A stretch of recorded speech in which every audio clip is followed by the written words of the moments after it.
दोस्तों, एक 13 साल के भक्त की भक्ति के आगे स्वयं भगवान जगन्नाथ को प्रकट होना पड़ा और उनके हाथों से बनी हुई खिचड़ी का भोग भी लगाना पड़ा।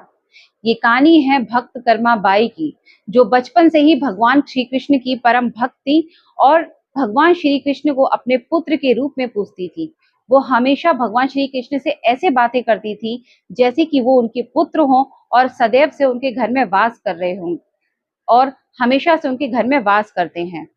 एक दिन कर्मा बाई जी के मन में ना हुआ कि क्यों ना आज प्रभु जी को फल मेवे की जगह अपने हाथ से बनाया हुआ भोग लगाया जाए।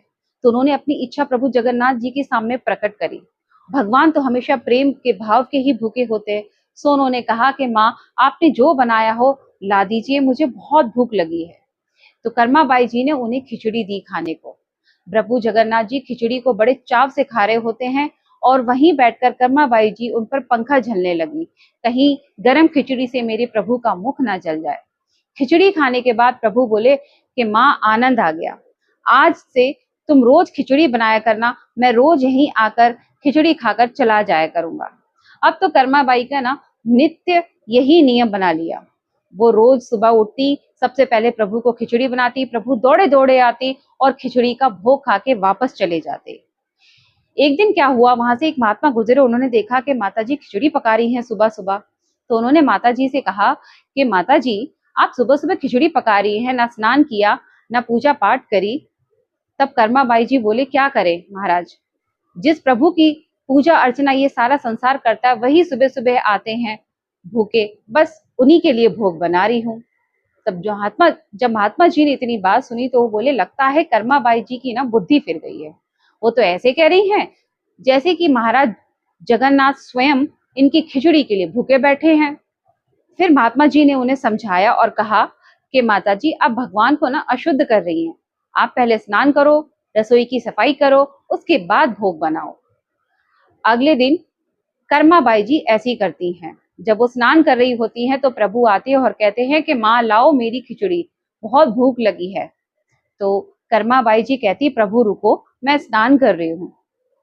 थोड़ी देर बाद प्रभु फिर कहते हैं कि माँ, जल्दी लाओ, मंदिर के पट खुलने वाले हैं, मुझे जाना है।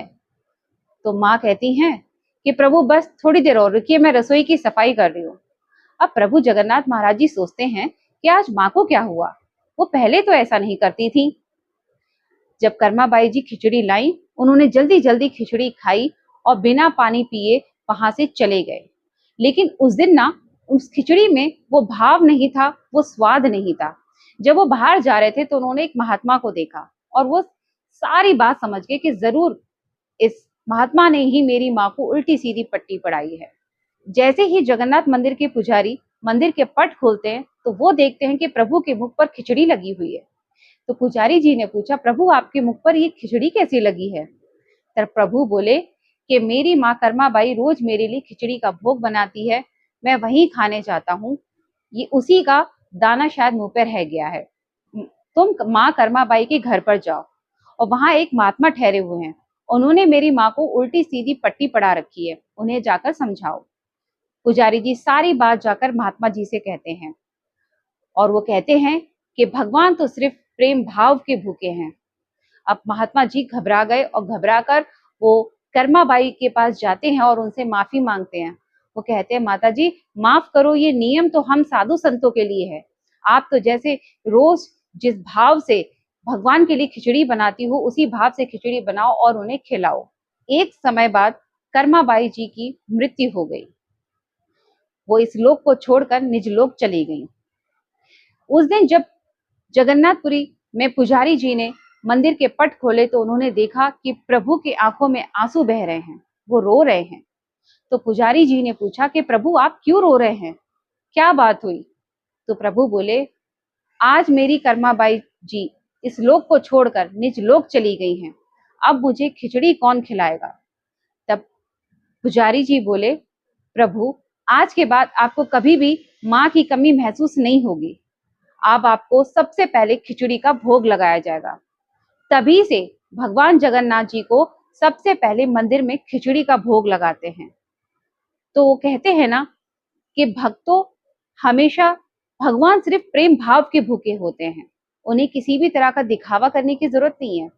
आप प्रेम से उन्हें अगर एक चावल के दाने का भी भोग लगाएंगे तो वो उन्हें स्वीकार कर लेंगे। बस मन में श्रद्धा और मन साफ रखिए। तो आपको भी ये प्रभु की कहानी कैसी लगी, प्लीज हमें कमेंट बॉक्स में कमेंट करके बताएं और हमारे चैनल को लाइक और सब्सक्राइब करना ना भूलिए।